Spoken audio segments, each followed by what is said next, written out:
Il est 13 h partout en Côte d'Ivoire. Vous êtes sur la chaîne qui rassemble. Au sommaire de cette édition, le président Alassane Ouattara est à Dakar, au Sénégal. Il a pris part hier à la cérémonie d'ouverture du 62e congrès de l'Internationale libérale sous le thème « Libéralisme 4.0, réponse locale aux défis mondiaux ».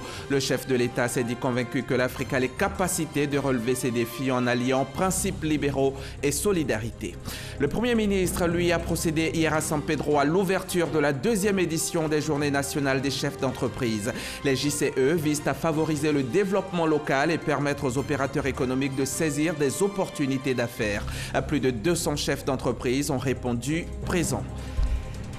L'actualité, c'est aussi le décès hier de l'ancien président des États-Unis, George Herbert Walker Bush, qui dirigea son pays de 1989 à 1993. Donald Trump a salué le leadership inébranlable de son prédécesseur, qui restera également dans l'histoire pour avoir engagé les États-Unis dans la libération du Koweït après l'invasion de ce pays par les troupes irakiennes de Saddam Hussein. Le jour tant attendu est arrivé. Nous sommes le 1er décembre 2018 et c'est à partir de ce samedi que la Côte d'Ivoire assure la présidence du Conseil de sécurité de l'ONU et cela durant tout le mois de décembre. Une reconnaissance des efforts accomplis par le pays pour atteindre l'émergence.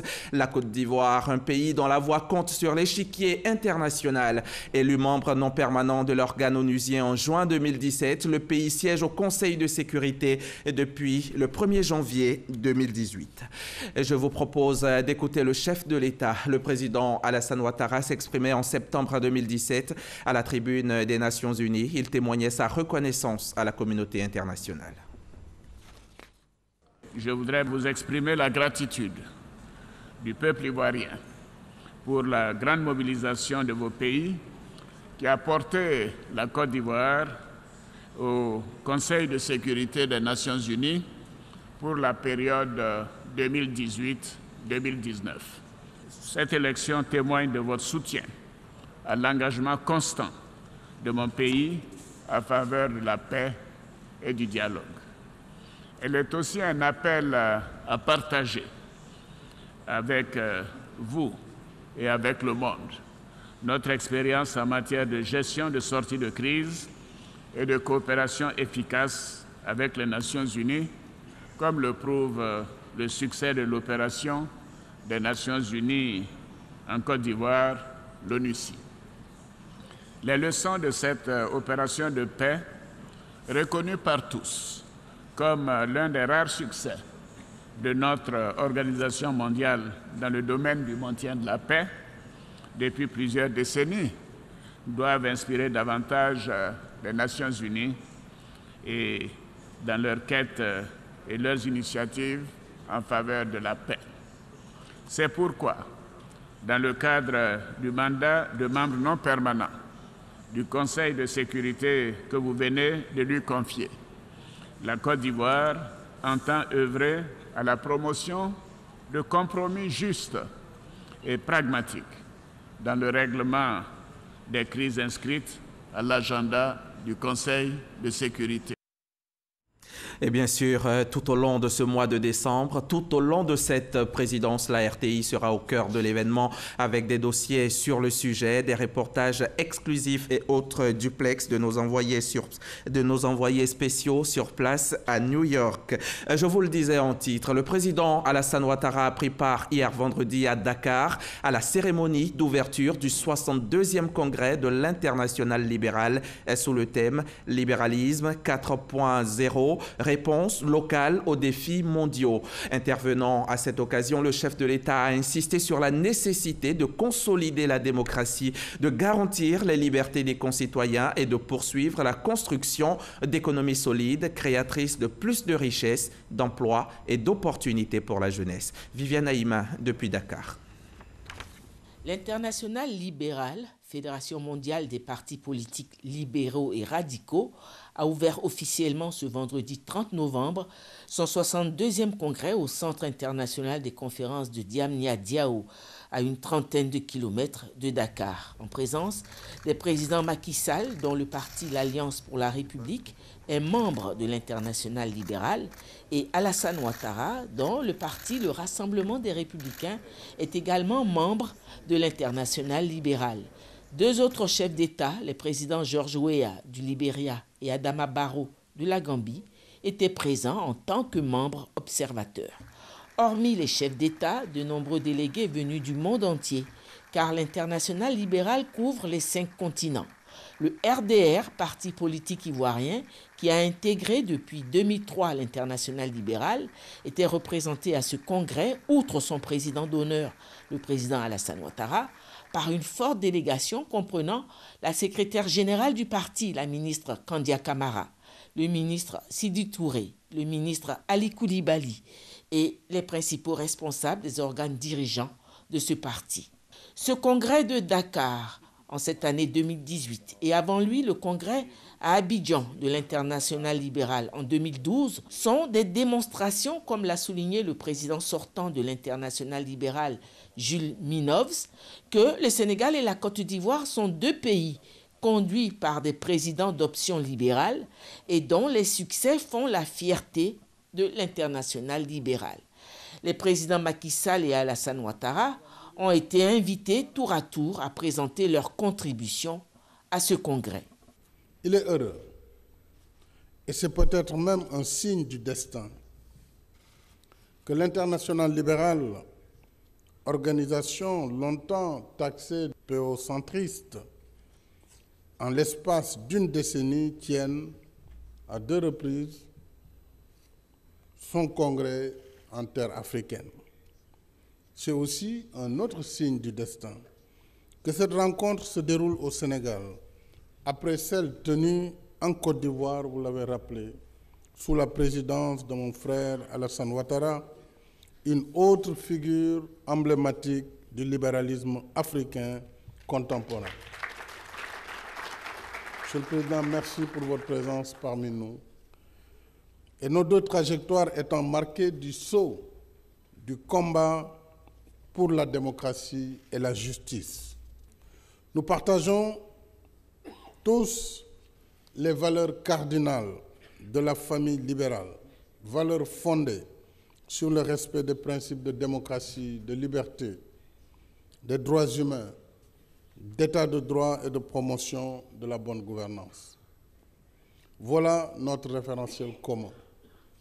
En Afrique, nous voulons aussi insister pour que le libéralisme classique intègre davantage nos valeurs de culture et de civilisation positive, au premier rang desquelles le vivre ensemble, dans la solidarité.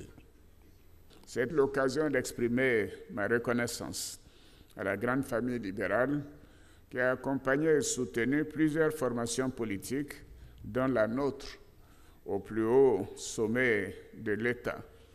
Je dois dire que même pendant la campagne présidentielle, en 2010, l'Internationale libérale a envoyé une délégation en Côte d'Ivoire pour faire la campagne avec moi à l'intérieur du pays.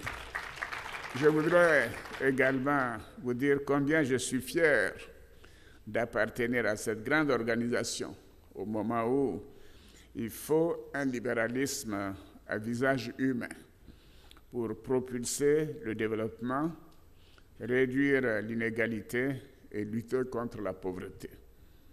Monsieur le Président, vous aviez vu juste. Et je constate que quand on applique ces politiques, on est en mesure effectivement de réduire la pauvreté dans nos pays. En effet, dans plusieurs pays, y compris le Sénégal et la Côte d'Ivoire, le libéralisme a permis d'impulser la croissance économique, de créer des emplois, notamment pour les jeunes, de lutter contre la pauvreté et d'ouvrir des espaces de liberté tout en consolidant la démocratie, l'état de droit et la bonne gouvernance. Et je dois dire que nous pouvons être fiers de ces performances. Après leurs interventions, les chefs d'État ont signé l'acte célébrant le 70e anniversaire de la Déclaration universelle des droits de l'homme. Après la cérémonie d'ouverture, les travaux du Congrès devaient se tenir en session. Le Congrès devrait clore ses travaux le samedi 1er décembre. Et de retour ici en Côte d'Ivoire, je vous amène à San Pedro où le Premier ministre Amadou Gon Coulibaly a procédé hier à l'ouverture de la 2e édition des Journées nationales des chefs d'entreprise. Ils étaient plus de 200, ces chefs d'entreprise qui ont pris part à ce rendez-vous des entrepreneurs nationaux. Les JCE visent à favoriser d'une part le développement local et à permettre aux opérateurs économiques de saisir des opportunités d'affaires et d'autre part à faire la promotion de véritables pôles économiques compétitifs autour des métropoles régionales. Le reportage sur place de Cheikh Koné et Ulrika Dongo. Après le succès enregistré à la première édition à Korogo, l'acte 2 des Journées nationales des entreprises, JNCE, a posé ses valises dans la ville portuaire de San Pedro. Plus de 200 chefs d'entreprise se sont vus présenter les opportunités d'affaires du 2e pôle économique de la Côte d'Ivoire après Abidjan.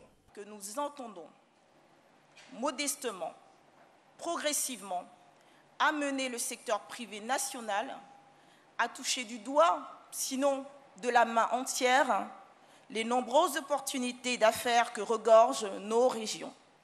Plateforme de partage d'expériences dédiée aux entrepreneurs nationaux, la JNCE se propose de réunir annuellement les chefs d'entreprise dans les chefs-lieux de région afin de valoriser leur potentiel économique, mais également attirer les investissements privés pour un développement équilibré et inclusif. Partant du constat selon lequel plus de 80% des entreprises ivoiriennes sont installées à Abidjan, le défi pour nous, les acteurs que nous sommes dans cette salle, est de faire en sorte de susciter l'installation progressive d'entreprises dans nos régions. Le Premier ministre Amadou Gon Coulibaly a rappelé le rôle joué par le secteur privé dans les récentes performances de l'économie ivoirienne. Le secteur privé reste et demeure l'acteur essentiel des stratégies nationales pour le développement de la Côte d'Ivoire. En effet, le taux d'investissement privé est passé de 7,3% en 2012 à 13,3% en 2015 et représentant 60% du financement du Programme national de développement pour la période 2012-2015. Ce taux, celui de 60%, est passé à environ 62% ou est projeté à 62% dans le cadre de la mise en œuvre du PND 2016-2020. C'est à juste titre que le chef du gouvernement a félicité les promoteurs de ces journées qui replacent les métropoles régionales au cœur du développement économique de la Côte d'Ivoire. Je voudrais saisir cette occasion pour féliciter Mme Nadine Bla, directrice générale de Capital Connect, initiatrice et commissaire générale de ces journées, pour cette belle initiative et l'encourager à pérenniser ces assises. Amadou Gon Coulibaly a par ailleurs lancé un appel aux investisseurs. Venez investir à San Pedro. Les conditions y sont favorables. Et je puis vous assurer que le gouvernement continuera de créer ici, à San Pedro, les conditions pour que l'activité économique puisse être compétitive.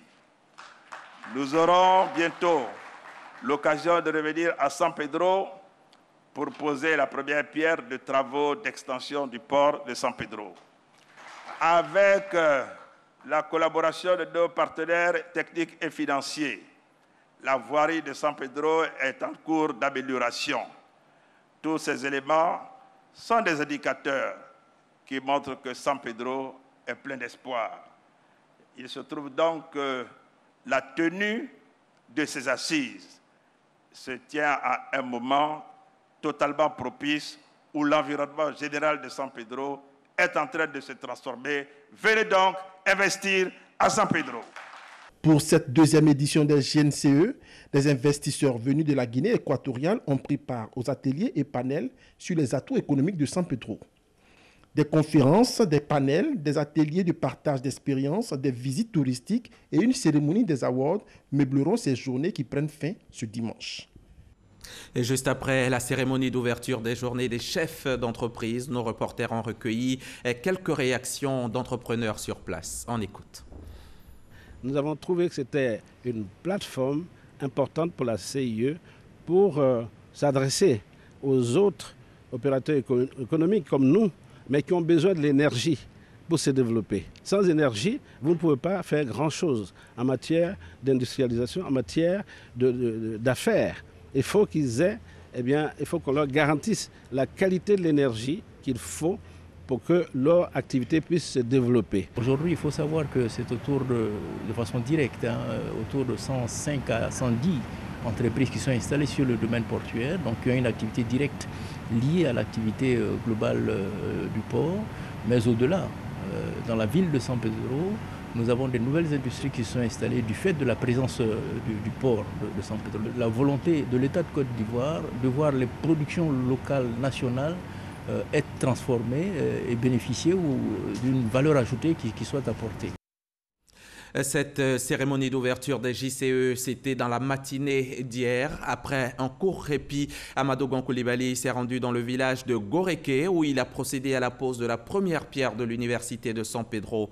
Un projet qui s'inscrit dans le cadre du programme de décentralisation des universités avec pour objectif d'accélérer les investissements en milieu universitaire. On retrouve nos reporters sur place.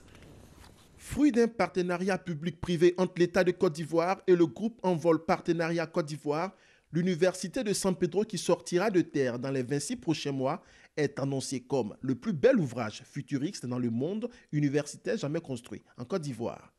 Elle sera bâtie sur une superficie de 305 hectares et va nécessiter un investissement de 95 milliards de francs CFA. Ce projet est la preuve matérielle que la Côte d'Ivoire bouge et s'inscrit dans une dynamique de plus en plus forte en matière de développement des infrastructures. L'Université de San Pedro est donc une réponse concrète au défi de désengorgement des universités publiques et constitue une avancée considérable dans la formation universitaire. En octobre 2020, dans le cadre de la première tranche des travaux, l'Université de San Pedro recevra 3 000 étudiants. À terme, elle accueillera 20 000 étudiants. Vous donnez ainsi corps à l'engagement pris par le président de la République vis-à-vis des populations de cette belle région, de leur offrir leur université. Une nouvelle université pour les enfants de Côte d'Ivoire, pour ceux de cette région en particulier. Une université technologique dédiée au développement des sciences et techniques, de la construction navale, du génie civil, des ressources halieutiques et de la pêche, ainsi que du tourisme. Pour le chef du gouvernement Amadou Gon Coulibaly, l'ouverture prochaine de l'Université de San Pedro va jeter les bases du nouveau visage de l'enseignement supérieur. Cela nous permettra d'envisager de nouvelles perspectives pour un système d'enseignement supérieur décentralisé, plus apaisé, avec une déconcentration effective des activités actuellement cumulées dans la capitale économique. Amadou Gon a par ailleurs saisi l'occasion pour inviter l'ensemble de la communauté universitaire à renoncer aux actes de violence. J'exhorte l'ensemble des populations en général et la communauté universitaire en particulier à tourner définitivement le dos à la violence et à se mettre résolument au travail.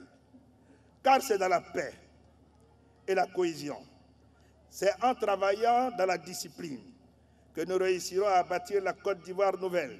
Le chef du gouvernement a annoncé la poursuite des investissements dans la construction de nouvelles universités et l'extension de celles déjà existantes. Dans les prochaines semaines, nous allons procéder au lancement des travaux d'extension des universités de Mans, d'Aloa et Korogo. L'objectif est de faire de chaque région des pôles de compétences et de croissance au service de toute la Côte d'Ivoire. Les populations de Goreke sorties nombreuses ont salué l'avènement de cette université, surtout les retombées qu'elle induit, notamment les 3 forages inaugurés par le chef du gouvernement. Le programme de décentralisation des universités est une initiative du gouvernement ivoirien mise en place en 2014. Elle vise à accélérer le développement des investissements en milieu universitaire pour accroître la capacité d'accueil des universités publiques, mais aussi rapprocher davantage le système d'enseignement supérieur de la population cible, en dotant tous les chefs-lieux de région d'une infrastructure universitaire. Pour s'imprégner de la bonne exécution des travaux de logements sociaux, le ministre de la Construction, du Logement et de l'Urbanisme était récemment sur le terrain pour visiter des chantiers. Bruno Nabagné-Koné s'est rendu dans les communes de Koumassi et de Yopougon pour s'assurer de la qualité des travaux. En plus, avec un mot d'ordre, le respect strict des délais d'exécution des projets par les opérateurs. Le reportage de Mamadou Kwasi. Des ouvriers en pleine action de pose de peinture sur le mur des bâtiments, pendant que certains s'affairent à finir les travaux de canalisation d'eau de ruissellement. Nous sommes sur le chantier de construction de logements sociaux, réalisé par une entreprise marocaine à Lokogyoro, dans la commune de Yopougon. Cette entreprise compte livrer dans quelques semaines 500 logements économiques. Yopougon, ici, c'est le Laguna City. C'est un projet en bord de lagune qui présente pratiquement 7000 logements économiques. Ce qu'il y a lieu de signaler, c'est que nous sommes arrivés à une phase cruciale avec les premières livraisons. Nous sommes en train de livrer les 500 premières unités et nous avons pratiquement 2000 logements en construction qui seront livrés au cours de l'année 2019. En visite des chantiers, le ministre de la Construction, du Logement et de l'Urbanisme a fait le tour des bâtiments en passant par les chantiers en cours d'exécution. Bruno Nabagné-Koné s'est voulu rassurant quant à la qualité des travaux, mais aussi au délai de livraison. La présence ici, c'est comment faire en sorte que le rythme de production soit beaucoup plus important qu'il ne l'est aujourd'hui. Nous avons des besoins qui sont très importants. Aujourd'hui, sur la ville d'Abidjan, c'est entre 400 et 600 000 logements. Donc, nous avons besoin, à la limite, de produire au moins 100 000 logements par an, que nous allons essayer de repartir sur un certain nombre de promoteurs. Et ce que nous avons pu voir ici nous met plutôt en confiance. Pour les autres sites de logements sociaux, le ministre Bruno Koné rassure les Ivoiriens quant au respect des délais de livraison, surtout les sites de la commune de Songon. Notre ambition à nous, c'est de faire en sorte que les premiers promoteurs puissent passer Noël dans leur maison à Songon. Donc nous nous battons pour cela et une fois Songon lancé, tout le reste sera beaucoup plus facile parce que Songon, c'est à terme 60 000 logements. Bon, donc c'est un très gros projet. C'est de faire en sorte que même ceux qui ne peuvent pas acquérir un logement puissent y accéder par la voie de la location. Et ici, les conditions qui sont proposées, une durée de 25 ans, un taux d'intérêt de 7 ans, c'est pratiquement de la location-vente. Donc notre objectif, c'est cela, fournir cela aux Ivoiriens et permettre que l'Ivoirien, même celui qui n'a pas beaucoup de moyens, puisse se loger correctement. Avant le site de Lokogyoro, le ministre de la Construction, du Logement et de l'Urbanisme a visité le site de Koumassi de la même entreprise marocaine qui a déjà livré 250 logements économiques. La Côte d'Ivoire enregistre aujourd'hui un besoin de plus de 600 000 logements. Ce samedi 1er décembre marque également la 30e édition de la Journée mondiale de lutte contre le sida. Le sida qui continue de faire des ravages. Près de 37 millions de personnes sur la planète sont infectées du VIH. Et si des progrès considérables ont été faits en 30 ans, la situation n'est pas maîtrisée pour autant. Selon l'ONU-SIDA, 9,4 millions de personnes ne savent pas qu'elles sont infectées, ne se font donc pas soigner et sont par définition de potentiels vecteurs de transmission. Eugène Akaouélé, le ministre de la Santé et de l'Hygiène publique, appelle au dépistage précoce. 1er décembre 2018, la Côte d'Ivoire se joint aux partenaires mondiaux pour marquer la journée mondiale de lutte contre le sida qui a pour thème cette année « Connaître ton statut ». Occasion pour le ministre Akaouélé, ministre de la Santé et de l'Hygiène publique, de faire cette exhortation en faveur du dépistage qui demeure non seulement le seul moyen de connaître son statut sérologique, mais aussi de contribuer à l'éradication de la maladie.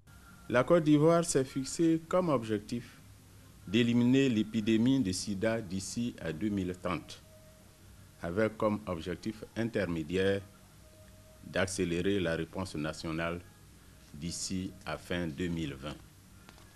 L'atteinte de cet objectif d'accélération de la réponse nationale passe en premier lieu par l'identification des personnes vivant avec le VIH à travers le dépistage en vue d'une prise en charge précoce. Car une prise en charge rapide de la personne vivant avec le VIH procure à celle-ci une santé parfaite et réduit chez elle le risque de transmission du VIH à autrui. Si aujourd'hui, plus de la moitié des personnes en Côte d'Ivoire vivant avec le VIH connaissent leur statut sérologique, ils sont encore nombreux ceux qui ne se dépistent que lorsqu'ils sont malades. En Côte d'Ivoire, 500 000 personnes vivent avec le VIH, dont 58% sont des femmes et 8%